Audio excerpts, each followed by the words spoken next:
everyone and welcome back to my class.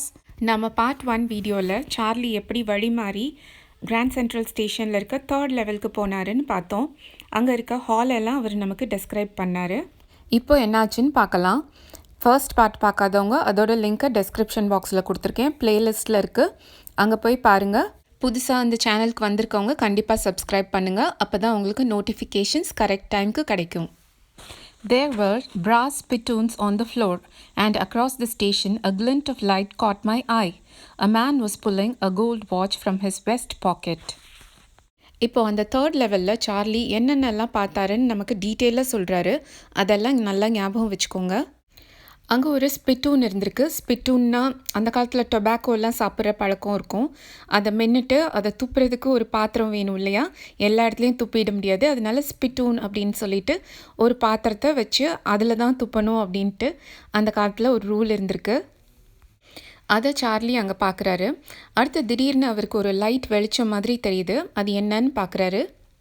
அந்த வெளிச்சம் ஸ்டேஷனுக்கு இன்னொரு பக்கத்துலேருந்து வருது. அவர் என்னென்னு பார்த்தா ஒருத்தர் அவரோட வெஸ்ட் பாக்கெட்லேருந்து ஒரு கோல்டு வாட்சை எடுக்கிறாரு. வெஸ்ட்டுன்றது இவங்கெல்லாம் ஃபோட்டோவில் போட்டிருக்காங்க இல்லையா, ஒரு சின்ன கோட் மாதிரி, அதோட பாக்கெட்லேருந்து கோல்டு வாட்சை எடுக்கிறாரு. He snapped open the cover, glanced at his watch and frowned. He wore a derby hat, a black 4-button suit with tiny lapels, and he had a big black handlebar mustache. அவர் தன்னோட west பாக்கெட்டில் இருக்க watch எடுத்து அதை open பண்ணுறாரு. நீங்கள் அந்த ஃபோட்டோவில் பார்த்தீங்கன்னா தெரியும், அதுக்கு ஓப்பன் பண்ணுறதுக்கு ஒரு கவர் மாதிரி இருக்கும். அதை ஓப்பன் பண்ணி டைம் பார்க்குறாரு. டைம் பார்த்துட்டு ஃப்ரவுன் பண்ணுறாரு. ஃப்ரவுன்னா 2 ஐப்ரோஸையும் இப்படி பக்கத்தில் கொண்டு வரது தான் ஃப்ரவுனிங். அவர் ஒரு டர்பி ஹேட் போட்டிருக்காரு. இதில் நீங்கள் அந்த டர்பி ஹேட்டை பார்க்கலாம். அவர் ஒரு பிளாக் கலர் சூட் போட்டிருக்காரு. அதில் 4 பட்டன் இருக்குது. அதோட லேப்பல்ஸ் ரொம்ப சின்னதாக இருக்குது.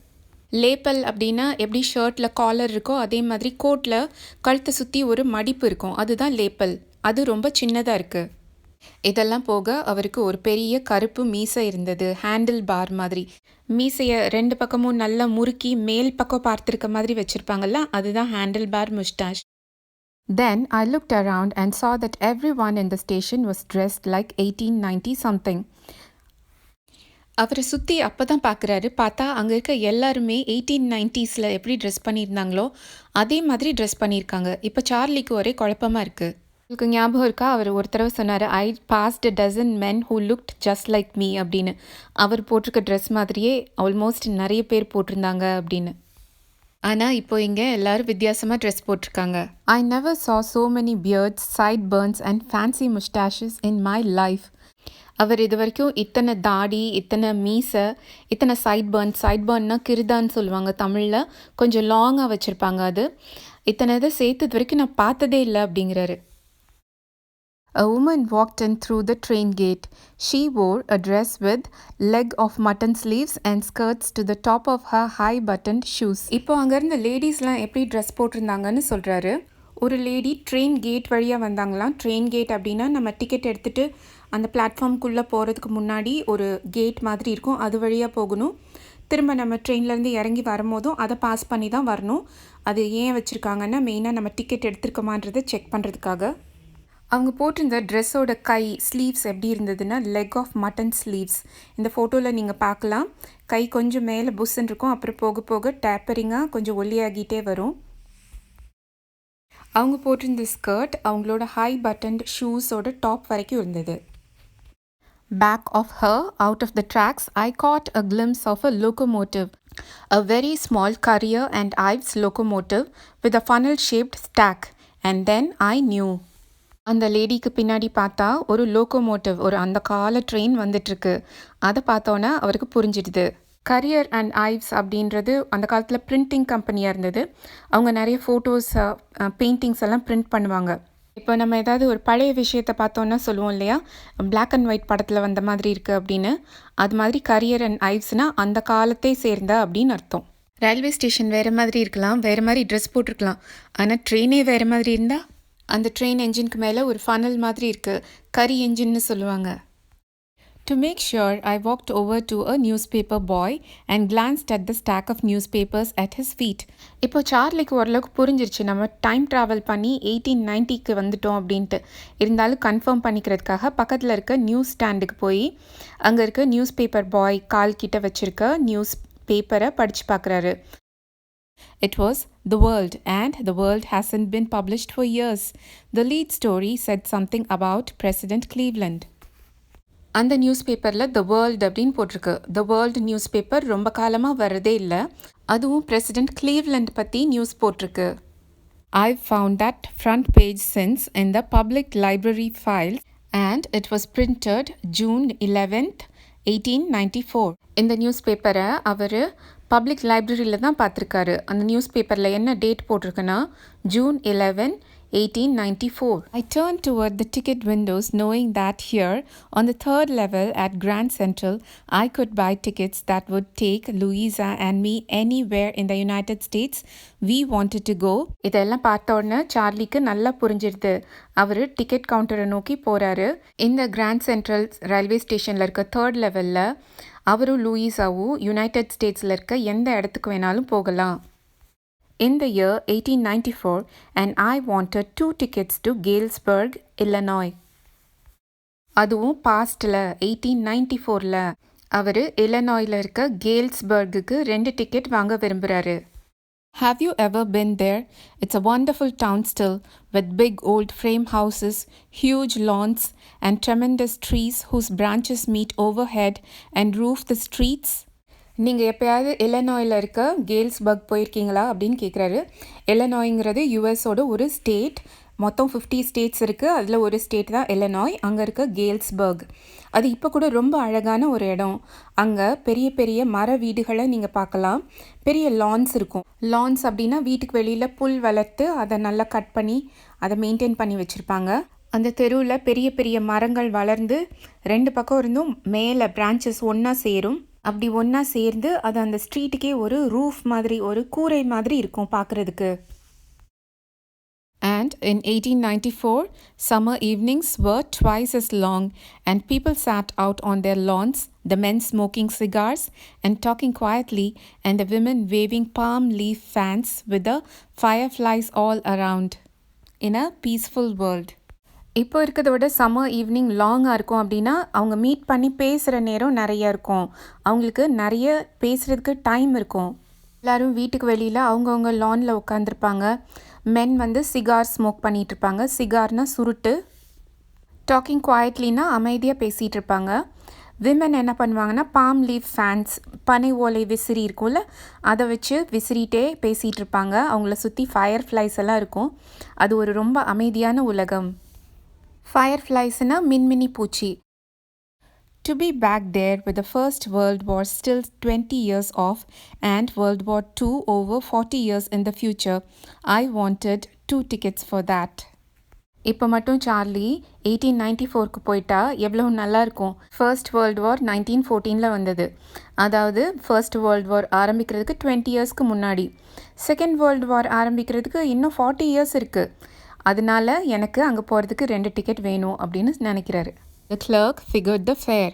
He glanced at my fancy hat band, but he figured the fare, and I had enough for 2 coach tickets one way. அந்த ரயில்வே ஸ்டேஷனில் இருக்க கிளர்க் எவ்வளவு பணம் ஆகுன்றதை கால்குலேட் பண்ணுறாரு. நடுவில் அவர் சார்லி போட்டிருக்க அந்த ஹேட்டோட ஃபேன்சி ஹேட் பேண்ட் அதை பார்க்குறாரு. அவருக்கு அது ரொம்ப வித்தியாசமாக இருக்குது. எப்படி சார்லிக்கு அவங்களோட சைட் பர்ன்ஸ், பியர்ட் அதெல்லாம் வித்தியாசமாக இருந்ததோ அவருக்கு சார்லியை பார்க்குறதுக்கு ரொம்ப வித்தியாசமாக இருக்குது. இருந்தாலும் அவர் எதுவும் சொல்லாமல் எவ்வளோ பணம் ஆகும்ன்ட்டு கால்குலேட் பண்ணி சொல்கிறாரு. சார்லிக்கிட்டையும் 1 வே டிக்கெட்டுக்கு 2 பேருக்கு பணம் இருக்குது. But when I counted the money and looked up, the clerk was staring at me. சார்லியும் தேவையான பணத்தெல்லாம் எண்ணிட்டு பார்க்குறாரு. ஆனால் அந்த கிளர்க் அப்படியே சார்லியை பார்த்துட்டே இருக்காரு. He nodded at the bills. That ain't money, mister, he said. And if you're trying to skin me, you won't get any far. And he glanced at the cash drawer beside him. Charlie கையில் இருக்க பணத்தை பார்த்துட்டு அந்த clerk என்னது அப்படின்ற மாதிரி தலையை ஆட்டுறாரு. இது பணம் இல்லை, நீ என்னைய ஏமாத்தலான்னு நினச்சின்னா உன்னால் அதெல்லாம் பண்ண முடியாது, நீ இங்கேருந்து தப்பிச்சு போக முடியாது அப்படின்னு சொல்லிட்டு அவர் பக்கத்தில் இருக்க கேஷ் ட்ராவரை பார்க்குறாரு. Of course, the money was old style bills, half again as big as the money we use nowadays and different looking. I turned away and got out fast. There's nothing nice about jail even in 1894. சார்லியும் அந்த cash கவுண்டரை பார்த்தோன்னே தான் அவனுக்கு புரியுது, அப்போ இருக்கிறதுலாம் பழைய காலத்து பணம், அவன் கையில் இருக்கிறதோட 1.5 மடங்கு பெருசாக இருக்குது, பார்க்குறதுக்கும் ரொம்ப வித்தியாசமாக இருக்குது. அதை பார்த்தோன்னே சார்லி பயந்து போய் யூ-டர்ன் எடுத்து அந்த இடத்த விட்டு வேகமாக போயிடுறாரு, எங்கே நம்மளை தூக்கி ஜெயிலில் போட்டுருவாங்களான்னு. 1894 இருந்தால் மட்டும் ஜெயில் என்ன ரொம்ப ஜாலியான இடமாவா இருக்க போகுது? And that was that. I left the same way I came, I suppose. Next day, during lunch hour, I drew $300 out of the bank, nearly all we had, and bought old-style currency. That really worried my psychiatrist friend. அவ்வளோதான், அன்றைக்கி என்ன நடந்ததுன்றதை Charlie இப்போ ஃபுல்லாக நமக்கு சொல்லிட்டாரு. அவர் எந்த வழியில் போனாரோ அதே வழியில் திரும்பி வந்த மாதிரி தான் அவருக்கு ஞாபகம் இருக்குது. அடுத்த நாள் லன்ச் டைமில் பக்கத்தில் இருக்க பேங்க்குக்கு போய் அங்கேருந்து $300 பணத்தை எடுக்கிறாரு. ஆல் வி ஹேட், அவங்க 2 பேர்ட்டையும், லூயிஸாக்கிட்டேயும் சார்லிக்கிட்டேயும் சேர்த்தே $300 கிட்ட தான் இருந்திருக்கும் போல இருக்குது. அவ்வளோ பணத்தையும் எடுத்துகிட்டு போய் பழைய காலத்து கரன்சியாக மாற்றிடுறாரு. அதாவது 1890s 19th century பணமாக மாற்றிடுறாரு. இதை கேட்டு அவர் சைக்கியாட்ரிஸ்ட் ஃப்ரெண்டுக்கு ரொம்ப கவலையாயிடுது. உண்மையிலேயே சார்லி பாஸ்ட்டுக்கு போயிடலான்னு நம்புகிறான் அப்படின்னு சொல்லி வருத்தப்படுறாரு. You can buy old money at almost any coin dealers, but you have to pay a premium. நீங்கள் எந்த ஒரு பழைய காயின் டீலர்கிட்டையும் போய் இப்போ இருக்க பணத்தை பழைய காலத்து பணமாக மாற்றிக்கலாம், ஆனால் அதற்கு நீங்கள் ரொம்ப செலவு பண்ண வேண்டியிருக்கும். My $300 bought less than 200 in old style bills, but I didn't care. Eggs were 13 cents a dozen in 1894. Charlie தனக்கிட்ட இருந்த $300 கொடுத்ததுக்கு அவங்க பழைய காலத்து பணமாக வெறும் $200 தான் கொடுத்துருக்காங்க. ஆனால் அதை பற்றிலாம் சார்லி கவலைப்படல. அவர் என்ன நினைக்கிறாருன்னா, 1894 முட்டையே வெறும் 13 சென்ட் தான். 13 சென்ட்னா நம்ம ஊர் காசில் 13 பைசான்ற மாதிரி எடுத்துக்கோங்க. அதனால அவர்கிட்ட இருக்க $200ன்றதே ரொம்ப பெருசு தான். But I've never again found the corridor that leads to the 3rd level at Grand Central Station, although I've tried often enough. Charlie திரும்ப கிராண்ட் சென்ட்ரல் ஸ்டேஷன் போய் அந்த காரிடாரை கண்டுபிடிக்க ட்ரை பண்ணுறாரு, ஆனால் அவரால் முடியவே இல்லை. Louisa was pretty worried when I told her all this and didn't want me to look for the 3rd level anymore, and after a while I stopped. அதை கேட்ட லூயிஸாவுக்கு ரொம்ப கவலையாயிருது. ஐயோ, இவனுக்கு என்ன ஆயிடுச்சு, எங்கெங்கேயோ போனேன், எதையோ தேடுறேன்னு சொல்கிறானே அப்படின்னு சொல்லி ரொம்ப கவலைப்படுறா. இனிமே 3rd லெவலில் தேடி போகாத அப்படின்னு சொல்கிறா. அதனால் சார்லியும் 3rd லெவலில் தேடுறதை ஸ்டாப் பண்ணிடுறாரு. I went back to my stamps, but now we are both looking every weekend because now we have proof that the 3rd level is still there. அவரும் கொஞ்ச நாள் 3rd லெவலில் தேடுறதை விட்டுட்டு அவரோட ஸ்டாம்ப் கலெக்ஷனில் திரும்ப ஆர்வம் காமிக்க ஆரம்பிக்கிறாரு. ஆனால் இப்போ என்ன ஆச்சுன்னா, அவரோட சேர்ந்து அவரோட ஒய்ஃப் லூயிஸாவும் 3rd லெவலில் தேடிட்டுருக்காங்களாம். அவங்க 2 பேருக்கும் ப்ரூஃப் கிடச்சிருச்சான். My friend Sam Wiener disappeared. இப்போ சார்லி திடீர்னு அவரோட ஃப்ரெண்ட் சாம் வீனர் காணாமல் போயிட்டாருன்னு சொல்கிறாரு. Nobody knew where, but I sort of suspected because Sam's a city boy and I used to tell him about Galesburg. யாருக்குமே சாம் எங்கே போனாருன்னே தெரியல, ஆனால் சார்லிக்கு ஒரு சந்தேகம் இருக்குது. சாம் ஒரு சிட்டி பாய், அதாவது சிட்டிலேயே பிறந்து வளர்ந்த ஒரு பையன். அந்த சாம் கிட்ட சார்லி எப்போவுமே கேல்ஸ்பர்க் பற்றி சொல்லிகிட்டே இருப்பார். I went to school there and he always said he liked the sound of the place and that's where he is, all right, in 1894. Charlie அங்கே தான் ஸ்கூலில் படித்தாராம். சார்லி அடிக்கடி சாம் கிட்ட கேல்ஸ்பர்க் பற்றி சொல்லிகிட்டே இருப்பாராம். சார்லி சொன்னதெல்லாம் கேட்ட சாம்க்கு கேல்ஸ்பர்க் ரொம்ப பிடிச்சி போயிடுது. அதனால் இப்போ சாம் அங்கே தான் இருக்கான், ஓகேயா அப்படின்னு கேட்குறாரு. அதுவும் 1894. இப்போ உங்களுக்கு குவெஸ்டன் கூட வரலாம், ஏன் சார்லிக்கு அப்படி தோணுச்சு? Because one night fussing with my stamp collection, I found, well, do you know what a first day cover is?